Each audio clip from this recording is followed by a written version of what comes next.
Welcome to The Night Temple, a podcast about art, memory, and inspiration. Hi, welcome to the Night Temple podcast. I'm Andrew. And I'm Carisa. And we're here with Graham Ball, Head of Marketing at Orchestral Tools. Orchestral Tools. I just want to say up front, this isn't a sponsored thing, but it's a sponsored podcast. But Orchestral Tools are a big supporter of the Night Temple and have been for the last quite a while now. Yeah. And we get your incredible tools as prizes for people at our string night events and at the Music and Visual Media Conference as well. And we're just big fans of using orchestral tools as well. So hi, Graham. Great to have a conversation with you. It's an honor to be invited to be here, to be honest. It's really, really cool. I mean, I remember it was a while ago, Andrew reached out, I think, maybe over Instagram. Yeah. And I remember taking a look at the Night Temple and just going, this is so cool. We're so far away in Berlin, and it's hard. Like, I wanted to come over and be part of the events, and it's not possible because it's just too far. Yeah. But we worked out this way of being able to support you guys from a distance, and it's great. I'm just really happy we can keep helping you do what you do, because what you do is great. Yeah, and everybody loves it. I mean, we're fans of the instrument, so it's a great partnership, and it's just like it's cool because it's like an aesthetic match too. You guys always do very cool things. You partner with really cool composers, and your instruments are always really cool, edgy, different. Like, I don't know, there's a real vibe to you guys that feels like it fits. Honestly, as the head of marketing, this is exactly what I want to hear. It shows we're getting exactly right. We're doing the right things, pushing the right buttons, and making the right decisions. So it's really good.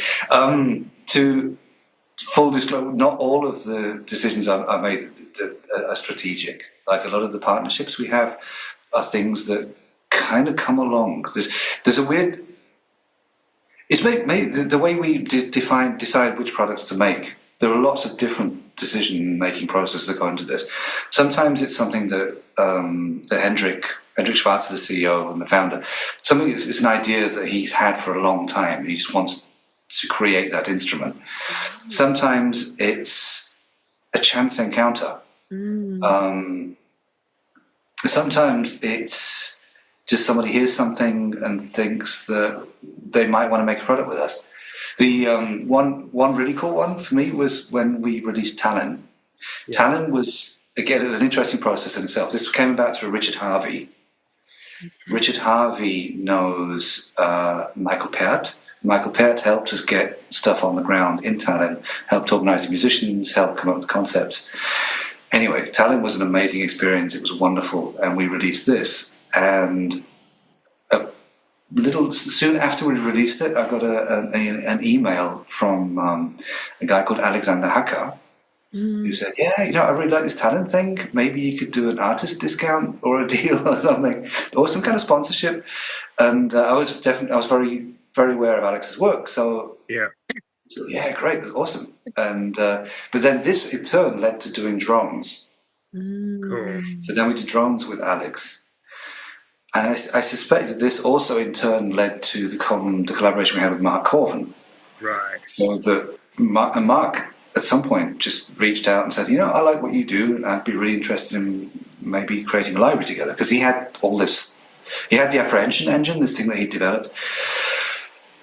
Just by way of an explanation, these things come about by, sometimes it's coincidence, sometimes it's a plan, but it's nice to hear it's working. It's nice to hear it's being well received. Micro decisions, though, right? You make, you make, and that leads to it. Yeah, the aesthetic, it's your aesthetic. Even if it's not like on purpose or sort of, because the intent, so Alex Hacker is coming on because it's he connects with it, right? Yeah, and because his original intention that And I have to say, I love the drones, and Alex Hacker, he's a member of Orchestral and Neubauten, who are one of my favorite all-time bands.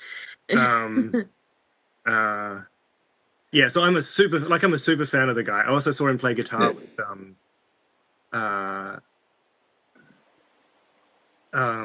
what's the band called? Which band? You don't know Six Bell Child? Crime and City Solution. Crime and Climate City Solution. Yeah. City Solution. Yeah, it's a really cool. So yeah, I'm a Well, just as a plug to Alex, his current project, Hacker to Pachotto, is also really, really good. You should catch them live if they do come to States or if you're over here. And Alex I think he just released his biography in English. I think this is coming out now, like pretty much around now. Happy to plug our friends. Right. Well, his work's amazing, and it's just, you know, I think it's a testament to the kind of products that you attract someone with that kind of vibe, and then that you actually choose to make the collaboration and stuff like that. So, and it was the same with us. Like when we reached out to you, you were just so positive, and our logo is weird, and our vibe is a bit like crazy, and it's, you know, there's orchestral music, but there's, you know, an edginess and a little bit of danger in there, and you guys were like, yes, this is cool. And that, I feel like, is just, you know, that was just so nice. It was like, you know, orchestral tools are just the coolest. There's an element there should be an element of danger in most interesting art. I think there's even with something like a product, there are risks that you take. You go out on a limb, and some things you're not 100% sure it's going to work. You're kind of hoping that it will, and obviously you're mitigating the risks. It's going to cost money to take those risks. Yeah. But there's always an element, and I think often the big successes we've had are sometimes the most risky projects. Where you think sort of, is this really a good idea? Metropolis Arc. I mean, I wasn't around for when Hendrik and the guys recorded Metropolis Arc, but if anybody had pitched the concept, I think to me at the time, I probably would have said, no, don't do it. It's a terrible idea. It paid off, you know. It's a great sound, and I think Metropolis Arc has been a huge success for the company as well. You know, taking the risks, introducing that element of danger, and having a bit of creative friction is always a good thing. Yeah. I mean, that, you know, you're in Berlin there, and there's just so much incredible art that comes from, you know, Germany and from, you know, and through Berlin too, you know, even the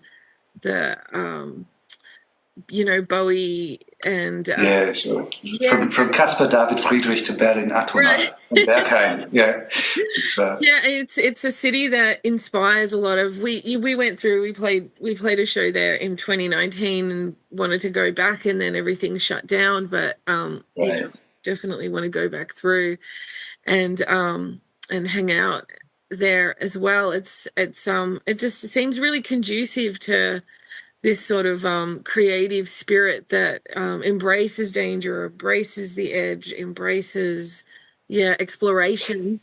It's definitely the image. I mean, that's part of the mission of Orchestral Tools as well. Like in its inception, what was, you know, what do you see as a mission there, as like the impetus or the inspiration? I think, again, it's a combination of strategy and chance. Hendrik started this whole thing because he was writing music himself, and he was missing specific tools.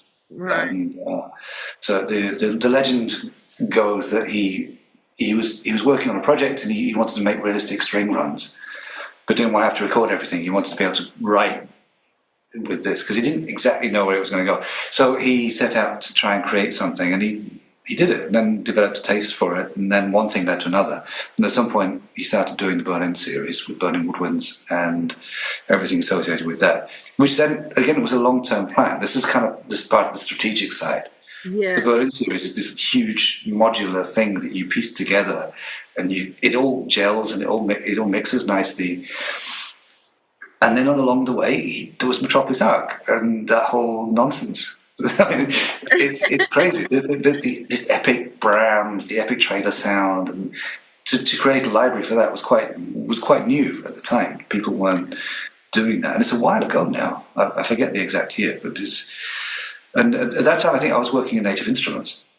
And I remember we partnered up with was Hendrik and Jan at Orchestral Tools to do a sales special. And I remember thinking, I've not heard of these guys before. Are they? Are they any good? And then Metropolis Arc, and we did this sale on Metropolis Arc, and I was stunned.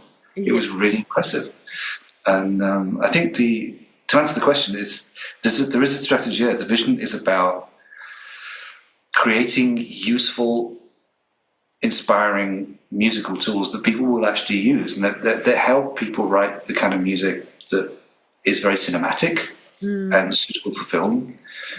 And it's very much geared towards professional film composers. It's supposed to make people's workflows faster, to help them get ideas faster, to help them meet the deadlines, to help them impress the director.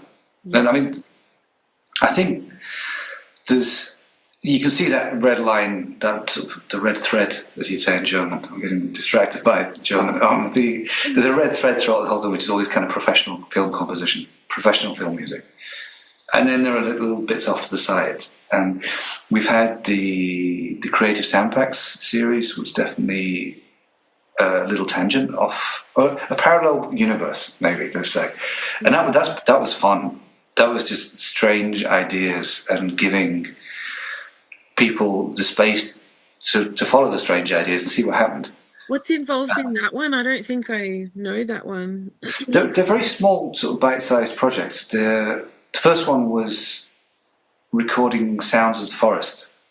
So going out with a couple of microphones, banging sticks together, rustling leaves, making kind of percussive shakers out of dried bits and bobs. Again, sounds like a terrible idea. It's an amazing little product. It's one of our top sellers. Like it just keeps on going.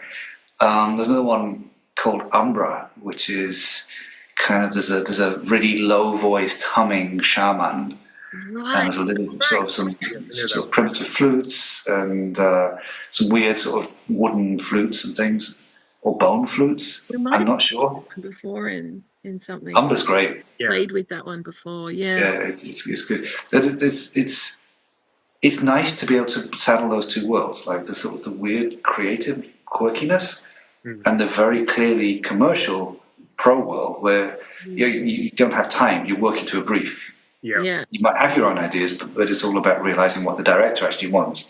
And you're probably just trying to recreate that thing that is in the temp track anyway. Yeah. Giving composers the ability to straddle those two worlds as well. I think that's what we're trying to do. Yeah. And I think that's why it's extra appealing as well as a composer to play with, because it does just let you experiment, not just in terms of, having the usual sounds. It's like it triggers ideas, and it triggers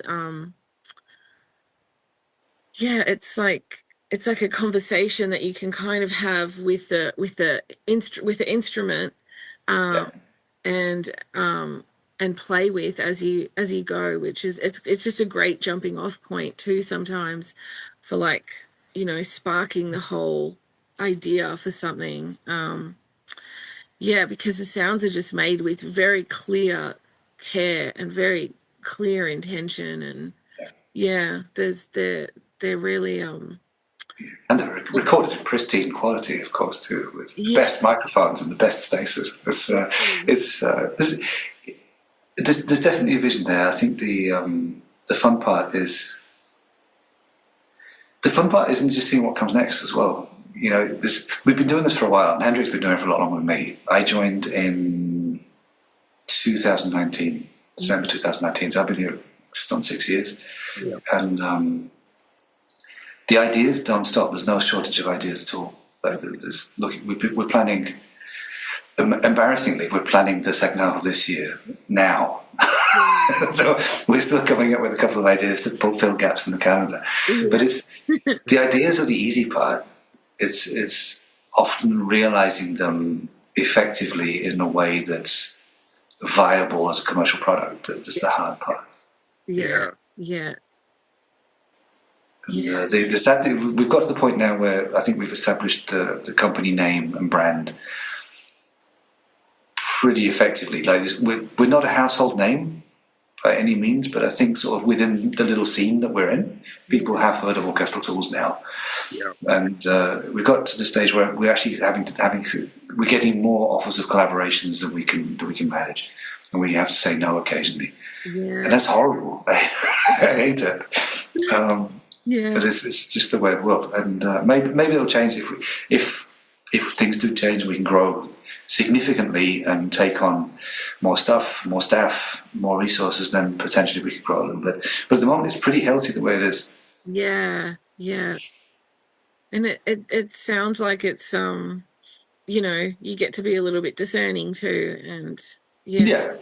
There is. I don't want to I don't want to sort of give this. It's all we create great art. There's a commercial aspect to it too. We are creating libraries to sell, to generate income, to put food on the table for the people that work here. Yeah. But if we weren't having fun doing it, I don't think it would work. Yeah.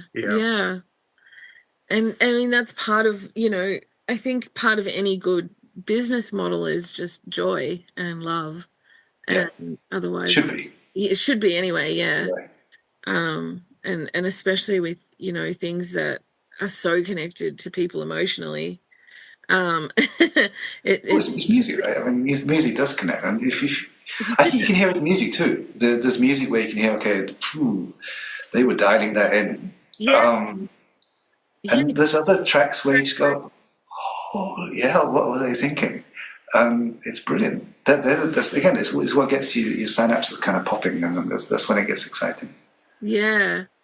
And I was thinking about your collaboration with Berkeley as well. Berkeley School of Music, because Andrew, discovered orchestral tools through Berkeley. Wow! We really made it part of our kind of regular practice through Berkeley. We would use some of the different libraries, but just we really got deep into it. This is. Andrew may have heard of it more before, but I mean, I feel like I really got deep into orchestral tools because of Berkeley and doing film scoring degree and stuff like that. Okay, then I was doing a big shout out and a thanks to Sean at Berkeley for bringing us on board. Sean's amazing. Actually, the whole staff, Andreas, everybody at Berkeley has been incredible with us. That we're so lucky with that. It has opened a lot of doors. Yeah, for sure. It's a really genuinely great school. I mean, it doesn't exist like that in a lot of schools where you what am I trying to say? They're very practical and immediate to kind of get you running. The way that they cross that line between theory and practice, and the way that they cross the line between, even practice and then application in the world is just, I think it's unparalleled. It's so good. They really get you to know how to be a practicing composer in the world or practicing songwriter in the world, as opposed to just taking in the theory and being sort of left to flail about. It's a very well-rounded school, so shout out to them too. Yeah, honestly amazing. We went to Boston once. We had about a week there, actually on campus, hanging out with the faculty. We did an event, we did some workshops, we did some brainstorming. It was amazing, and Boston was wonderful too. The campus was amazing, and I've told this story a couple of times before, but not to you guys. So it's this: when we were there. Mm-hmm. We did this thing, and we invited Harry Grayson Williams over, and he did a talk and explained how he wrote, and it was quite a big deal. We had the big auditorium booked, and we just finished one part of it, and there was a break, and the students were all in the audience. They just came up and said, "Hi, Graham, it's great to meet you," and they were so forward. They were so confident, and so it was almost too much, but it was so warm and friendly that. Even being kind of a bit shy, it was. I couldn't do anything about it. It was amazing, And these were kids, and I was old. It was incredible. And it never left me. That was, they all had the musical chops, obviously. They're all musical, they're all talented. But then having these social skills as well. And what I found out then was that this is part of the curriculum, that the students learn this, they talk about it. It's not just how to write music on a stave, it's how to deal with directors, how to deal with producers, how to reach out to people, how to deal with rejection, how to deal with someone doesn't like your music, that thing you just read. And it's all that stuff is so important, because that's what I think makes a difference in the industry. Yeah. When you're out dealing with real people, you know, a lot of people can write music.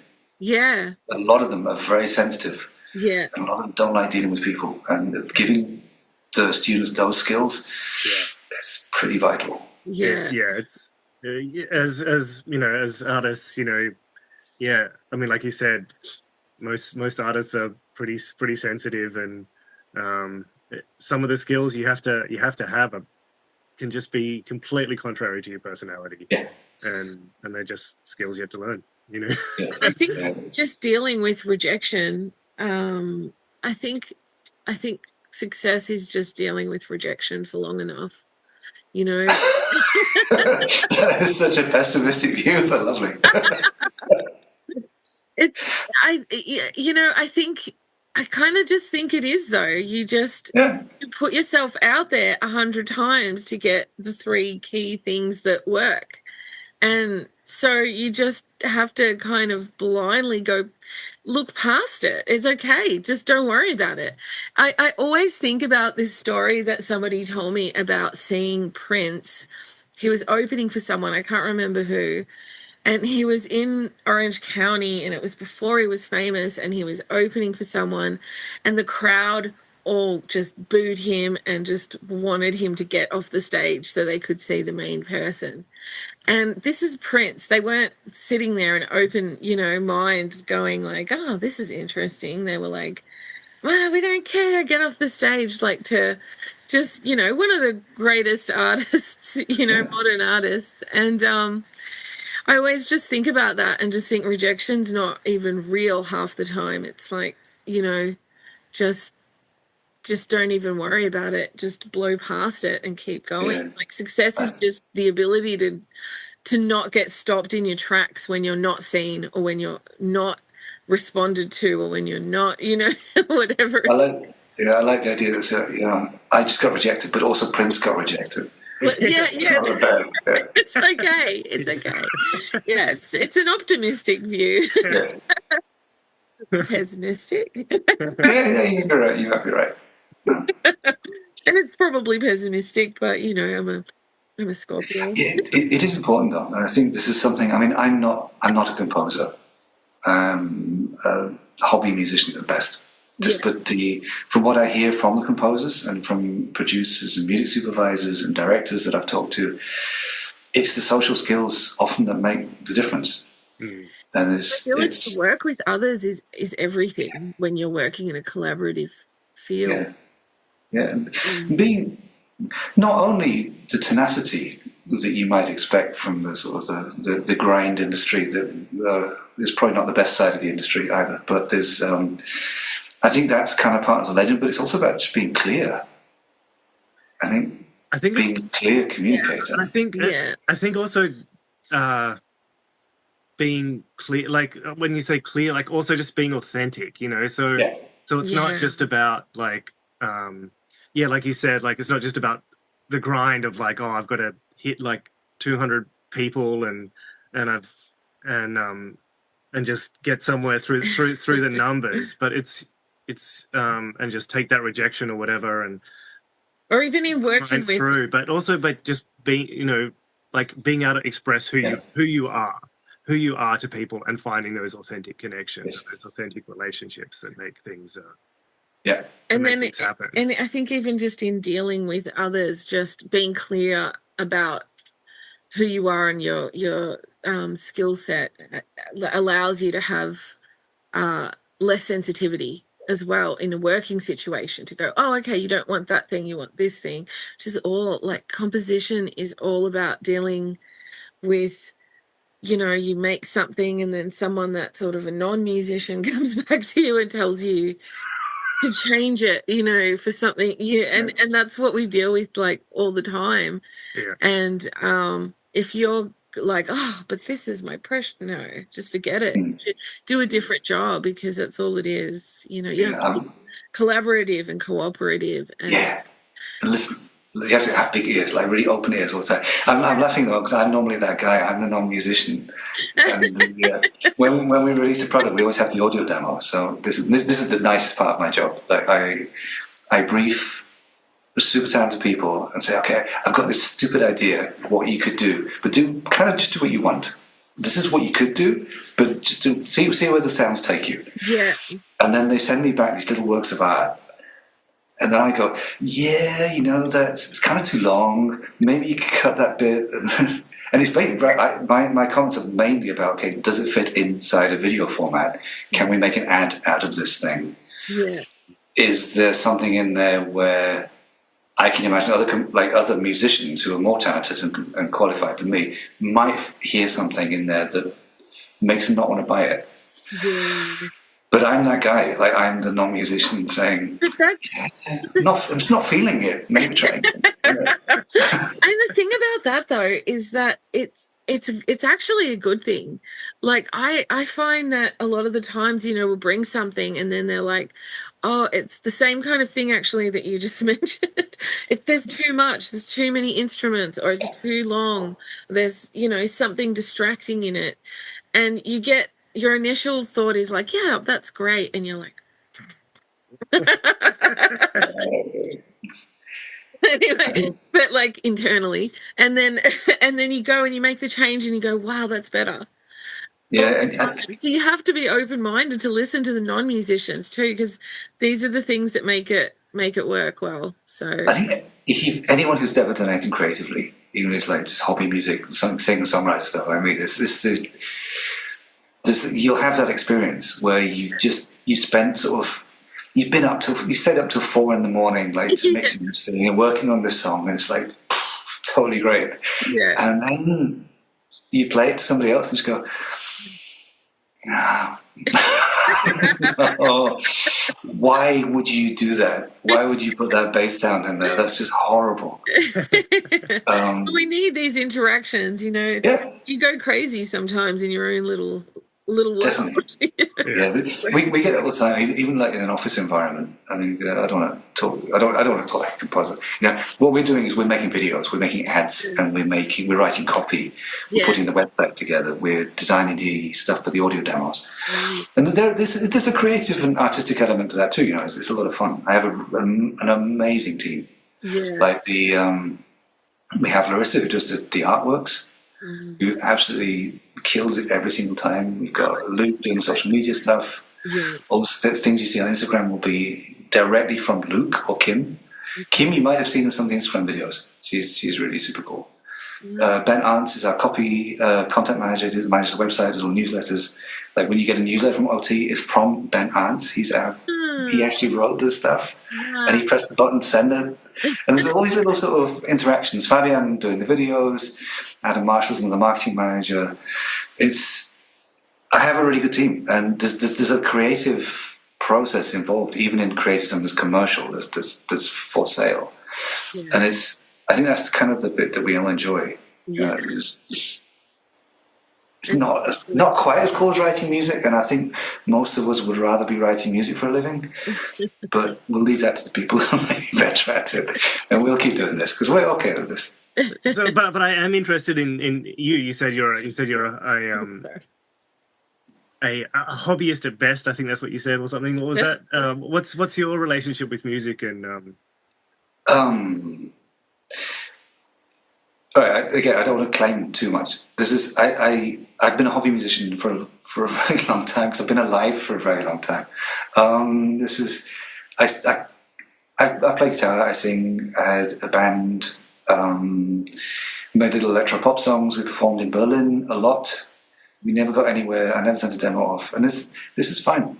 and I now sing in a Sacred Harp group in Berlin. So Sacred Harp Berlin, shout out to them, and that's great. Like just singing 4-part harmonies is a wonderful experience, and that keeps my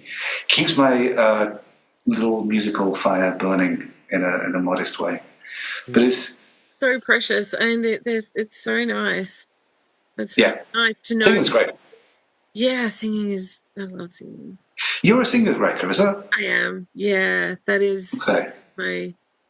my main thing. Yeah, Yeah. and you know, there's always like, you know, I'm a female cliche, the female singer, but I really, you know, have like. Chris is an amazing singer. She's got like 4-octave range and sings all these different styles and does experimental vocals, screaming, and all kinds of things. Microtonal screaming. Microtonal. Wow. Yeah, multitonal, Yeah. microtonal. Yeah. So it's But when we do sort of experimental vocals, we should probably come and record them in LA at the Night Temple. Probably.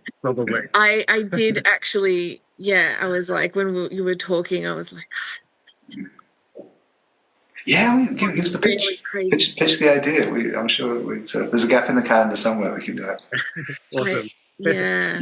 I mean, one of the things that we have always had a bit of a... It's not a problem as such, but we're so far away from LA.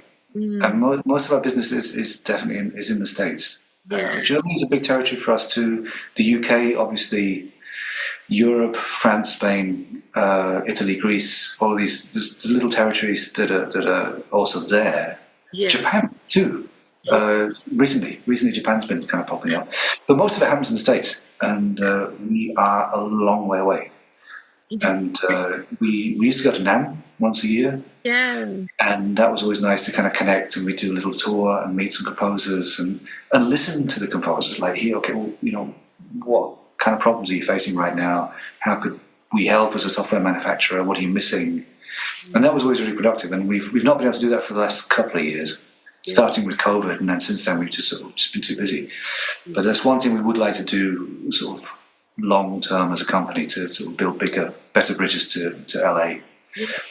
And have more contact. So it might happen. We can set up a fun event around it too. Yeah, And then maybe. we have our venue opening in a few weeks. Yeah. So, and it will actually yeah. have a recording studio in the back. So Of course, yeah, he's got the event space coming, right? yeah. So close. Yeah. Yeah. How much pain has that been to get it together? I mean, of very high level. I can imagine. It's very exciting. It's happened very, very quickly. I mean, it's a super ambitious. We're crazy. We're crazy. Yeah, we're crazy. That's So the it's bottom very line. ambitious, but yeah, it's Do it for stink later. Yeah, that's right. And it's somehow we've ended up getting like I guess it's a restaurant actually and bar attached to it, which we were thinking more theater, and now we've got that as well, because which then becomes extra complexity, you know. But you know, Of course.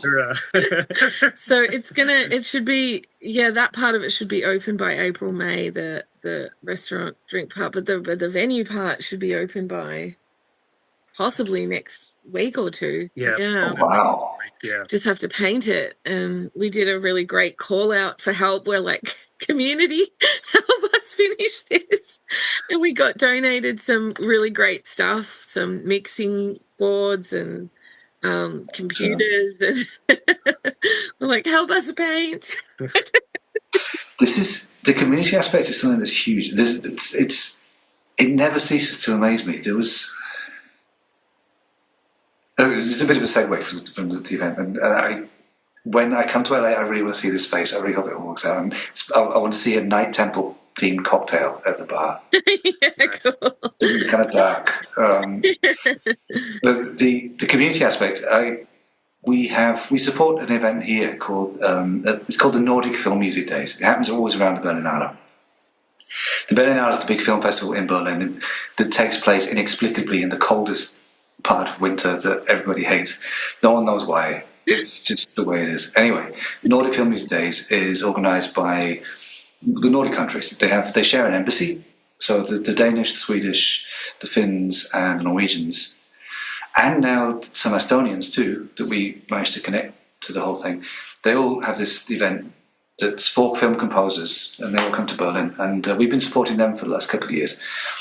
Last year, there was a delegation of Canadians too who organised the summit at the same time, so that we got the Berlinale kind of happening, and then there's the Nordic Film Music Days on top of that, and then there's the Screen Composers Guild Canada with their summit, and it's all happening together. And there's a bunch of crazy composers in town, and there's a bunch of Berlin composers mixing with these crazy composers, and everybody's going out for dinner.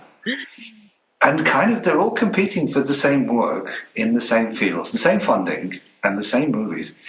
And everybody's just talking about how they can help each other. Like, hey, you should do this. I know this guy, and you can call them, and they'll help you out. And it's completely supportive. There's absolutely zero competitive element. Everybody's in having a great time. And yes, there have been, drinks have been drunk. Things are happening. But it's the community aspect of the way these things work that I think really makes it rewarding. Yeah. It's just watching them all go, helping each other out for absolutely no reason. It was wonderful. It was a beautiful thing. I think that is a great thing about composers.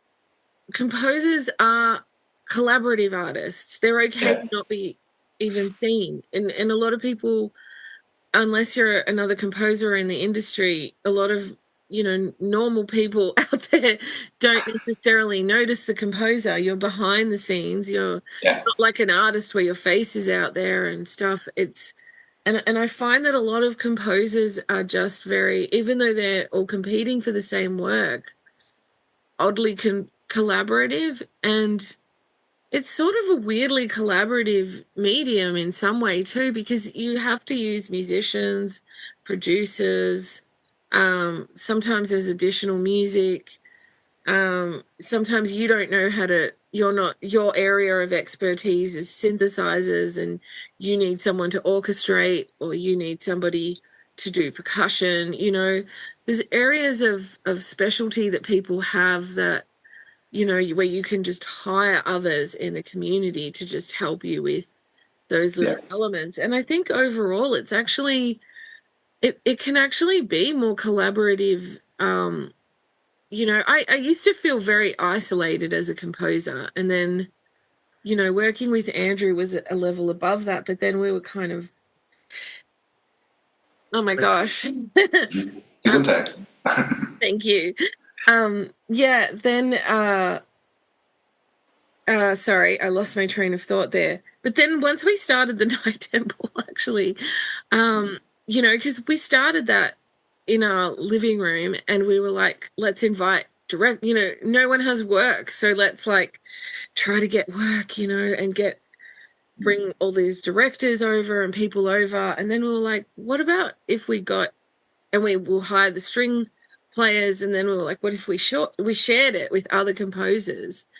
And we had to make this decision about whether or not this was for work, and we were going to invite directors, and now what if they go with someone else? And the whole thought process was just if it's meant to be our project, it'll be our project. We have a very clear aesthetic, and it's a bit edgier than others, and but someone's gonna go with the person that feels right to them and their project. So we don't worry about competition, don't worry about losing anything, just worry about doing this thing so that it's meaningful. I feel like it's a nice thing that you bring up. And I think the idea of everyone wants community, and everyone wants community and collaboration. And this is in Hollywood right now. It's weird time. It's a weird time where there's no one really knows what's going on in the industry. So there is scarcity. But I think just generally, we shouldn't be thinking about scarcity. We should be thinking about new opportunities and new ways to create opportunities for each other. And I think that's the really kind of powerful thing to do. And I think Orchestral Tools does that by offering a a way to create music quickly and create libraries of music without having to hire, everyone, without having to have, the best recording situation available, without needing that extra. And that's I guess the beauty of the technology. Yeah, ideally it should. It's the same. I mean, it's the same for any kind of musical instrument manufacturer. You're providing a tool to help somebody else do something amazing. Yeah. And that's kind of the goal. Isn't that the goal? Yeah, what we do is hopefully amazing too, but the actual end result is not the library, it's the music that you guys make with that library. Or maybe even the movie that's used in.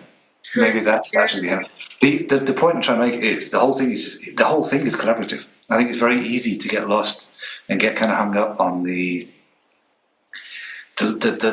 lone genius composer. Yeah. Sitting for 18-hour shifts in front of a computer. Yeah. This obviously lots of screens, big mixing desk, massive keyboard, and this lone genius coming up with all this stuff. And it's not really how it works, I think there are orchestrators, there are arrangers, there's the players, and then you take the virtual instruments that were made by other people. And there's probably a conversation. Maybe it was a bespoke library that somebody created for that project, where there were engineers involved and more players. And I think that's when you look at the whole value chain. Again, all right, I apologise for using the term value chain with creators. It's a very obvious thing. Right, but there is a value chain. There's a whole sort of process of things that get to the end of the thing. And it's super exciting. And it's collaboration all the way. Yeah. And that's, if you take this more holistic viewpoint, everything opens up. And maybe you don't have to be the lone genius composer stuck in front of a computer for 18 hours a day. Yeah. Like neglecting your family, never seeing your kids, and all this stuff. It's a weird myth that I find is a little unhealthy, and I hope that we're moving beyond that a little bit and moving towards things like what you're doing. I think the Night Temple is a really good example of doing it in a completely different way.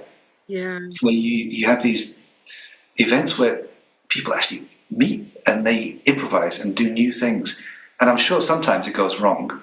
That's the danger. But it's a different way of doing it, and good things will come out of it because they'll meet and there'll be a collaboration, and somebody else will hear something and will spark an idea for that project where they're a little bit stuck, and then they go back and they fire the computer and they start writing and they hit the deadline and the director's happy. And it's a long value chain. I know I've talked to Sean at Berkeley a lot about this, where he says, he's trying to tell the students that just get any kind of job. Any kind of job in music is a good thing, and it doesn't have to be as a composer. Yeah. You can be an assistant, you can be an engineer, you can be a sound recordist. Maybe you're a teacher. Maybe you're teaching other people to do this. Yeah. Maybe you're making sample libraries. Yeah. Maybe you're helping other people make sample libraries. Because there's a million different ways of being involved and playing a role in the overall, in the value chain of making music. And I think this holistic viewpoint is important to go. Yeah, nice. Value. I haven't heard that term before. Value chain. I like it. I like it. So this is like B2B and stuff. I don't know. It has no place in creative conversations. I like it though. Yeah, it was good.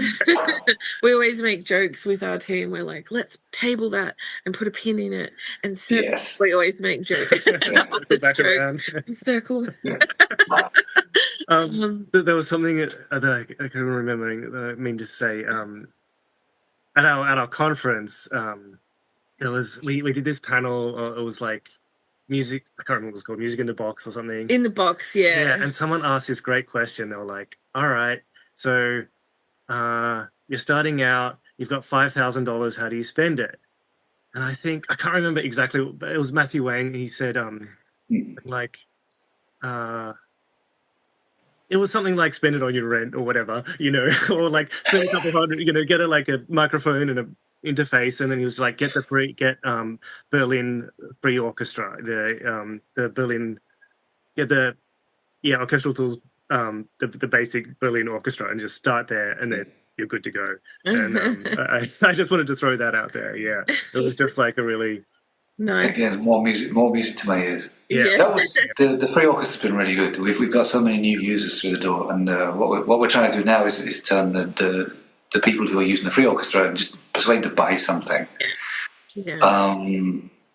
Not all of them will, but I think people who've been like we imagined the way that you maybe you're starting out, so you get the free orchestra and you write the first few pieces, and some people are just going to drop by the way and just decide, okay, this isn't for me. Some people though will totally love it, and they'll start wanting, okay, the strings are nice, it's not quite detailed enough, I need a little bit more of a dynamic range, and then hopefully we can persuade them to sort of scale up to something else that we have in the portfolio.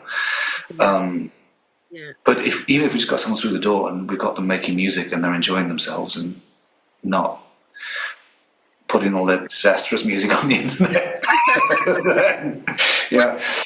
there's a certain responsibility there too. We might be helping make lots of bad music. Well, it goes both ways. It's part of the course. The free orchestra is excellent, and it's this was credit to Hendrik for this, because we had this. The Berlin series has been around for a long time, and we had Sign Factory out in the world, and we had Layers out in the world.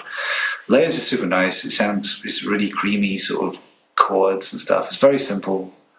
Sign Factory is this weird, a wonderful selection of just instruments that you might need: pianos, guitars, basses, organs, all kinds of things.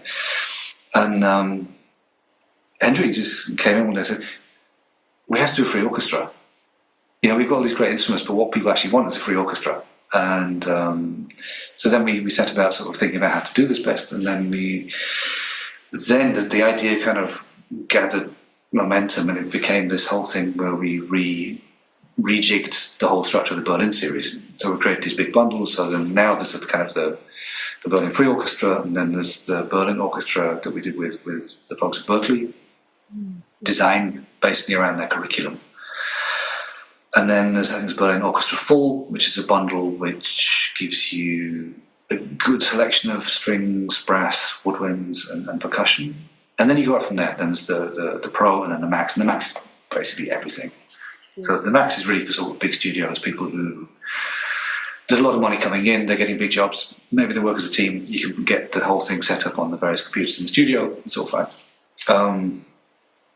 It was a really good idea. It made things easier, I think, to understand for people. If anyone's watching, listening, and hasn't tried orchestral tools yet, it's a really great way to just get an idea, get a sense of the samples and those people should definitely go to the Night Temple and try and win a free copy of whatever we just read. They should. We know what it is. So I was thinking, any products upcoming that you wanted to give a shout out to? There's something that we've just released actually, which is a little bit different. It's not strictly orchestral tools, but it's called Fosso. I don't know if you've checked this out. And this is something that we've been working on for quite a while, and it's kind of it's very experimental, and it's early days yet, but it's a platform for creating sampled instruments, and it's a subscription service where you subscribe, and then there's a stream of inspiring small packages of instruments coming in, and it'll develop over time. So at some point you'll probably be able to edit these things too. And we have lots of ideas for this, and it could go in multiple different directions. But if people who are watching this haven't checked out Fosso, then it's fosso.com, and Fosso is FFOSSO.com. So try it out. It's fun, and there's a free tier which gives you access to some already very, very cool instruments, and the building capabilities, especially when you kind of open it up. And again, it's early days, but if things go according to plan, it could get quite exciting. So you check out fosso.com. That's the thing I would definitely want to shout out now. As far as the other plans go for the year, I don't want to give too many secrets away because we're not too sure. Yeah. Okay. Wow, that's really cool. Fosso is definitely very, very different, and it's not something that's designed for cinematic composition as such. It's really sort of more of a sort of music producer workflow. Ooh. But I mean, as far as I can tell, there's not that much difference now anyway. I don't think people differentiate in that way. I mean, a synthesizer is an instrument like a violin is an instrument, and a sampler is an instrument, same as a synthesizer instrument. So it's all, it all works. Yeah. Like production too. Andrew's so good at so many instruments. He's like a drummer, cellist, guitarist, pianist. That's enviable. But I'm definitely like you know. But you've been messing around with samplers as well. I've started to explore sampling. Just right. creating instruments out of my own playing and stuff like that. So that's a recent thing I've started doing. Which I'm really enjoying. Producing is just like one of my first, original passions from when I was 15, and I had got my first 4-track and then I got my 8-track. The Tascam 4-track recorders that have been responsible for all the trouble. Ruined many lives over the years. Led people to ruin. It's cool because you can actually train your ear with them, when you don't have a visual aid.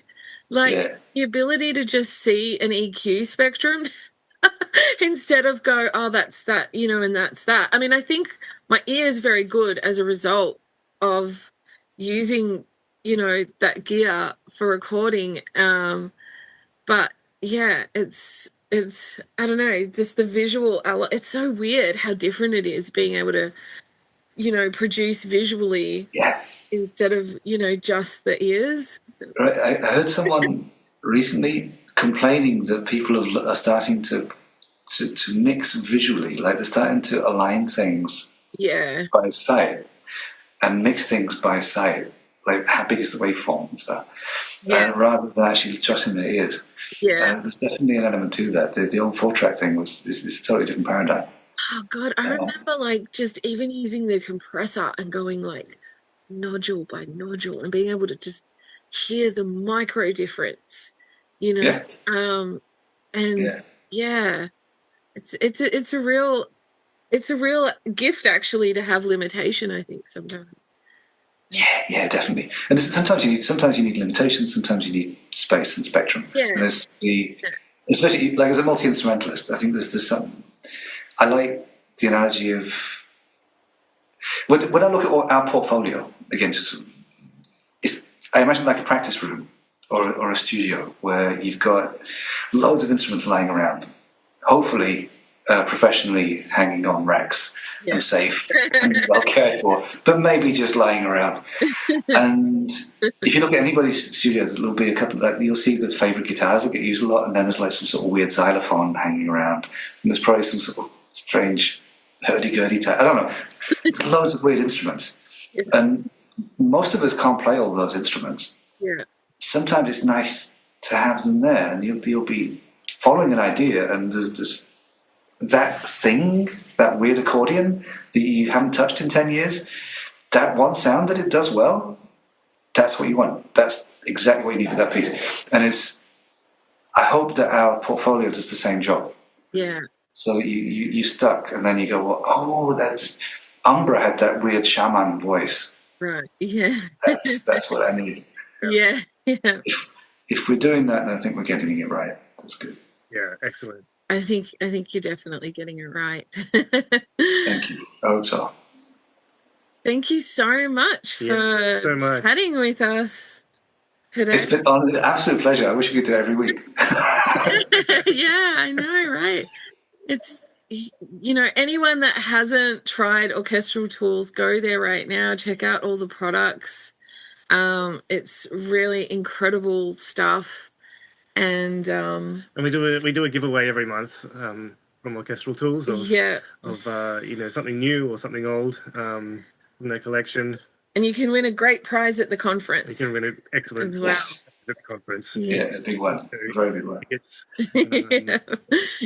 Yeah, and also, I mean, for everybody, if anybody who's watching who doesn't know us, find us on Instagram, find us on Facebook. We're not on X anymore because of what it is. Also VI Control. We're really happy to hear people speak out on VI Control and get in touch. And we really do want to hear from you. And we're curious about your ideas. We're hungry for feedback, and we love to hear from you. YouTube. I forgot YouTube. And LinkedIn. We're also on LinkedIn. LinkedIn's also good. Cool. Cool. Thank you for giving me the opportunity to talk tonight. It's been amazing. Thank All you right, thanks so much, Graham. See you again soon.